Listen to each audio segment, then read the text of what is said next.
આમ તો આપણે બધા આપણું આખું ગુજરાત વટવાળા માણસો છીએ.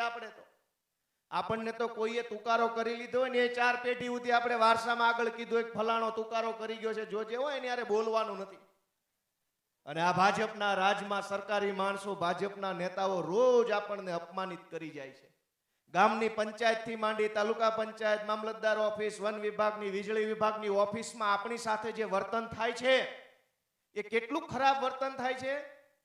કાલે આવજે, નથી કરી દેવું, થાય કરી લેજે, જા તું જા, જતો રહે અહીંથી, પોલીસ બોલાવું, એફઆઈઆર કરાવું, આવું વર્તન થાય છે કે નથી થતું?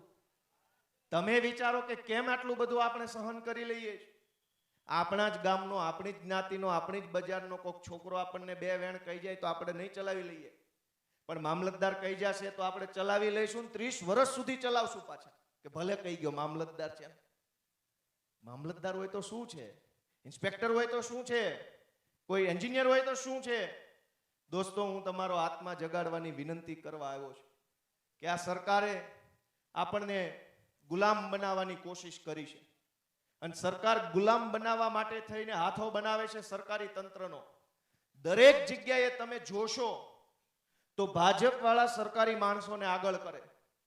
ખેડૂતોના મુદ્દા પર હું તમને જણાવું કે અનેક જગ્યાએ ટીપીના નામે ખેડૂતોની જમીન પડાવી લેવાનો ખેલ ચાલે છે. અહીં ડીસામાં, હિંમતનગરમાં, મહેસાણામાં, સુરેન્દ્રનગરમાં, મોરબીમાં, અમારા જુનાગઢમાં, વાપીમાં, નવસારીમાં, સુરતમાં, તમામ જગ્યાએ ખેડૂતોની કિંમતી જમીન ટાઉન પ્લાનિંગના નામે પડાવી લેવાનો કારસો ચાલે છે. કોને આગળ કર્યા? ટીપીના અધિકારીઓને.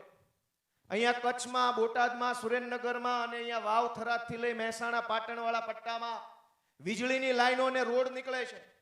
ખેડૂતોની જમીન જબરજસ્તી પડાવી લેવામાં આવે છે. કોને હાથો બનાવવામાં આવે છે? પોલીસ તંત્રને આગળ કરીને જબરજસ્તી લાઇટના થાંભલા નખાવવામાં આવે છે.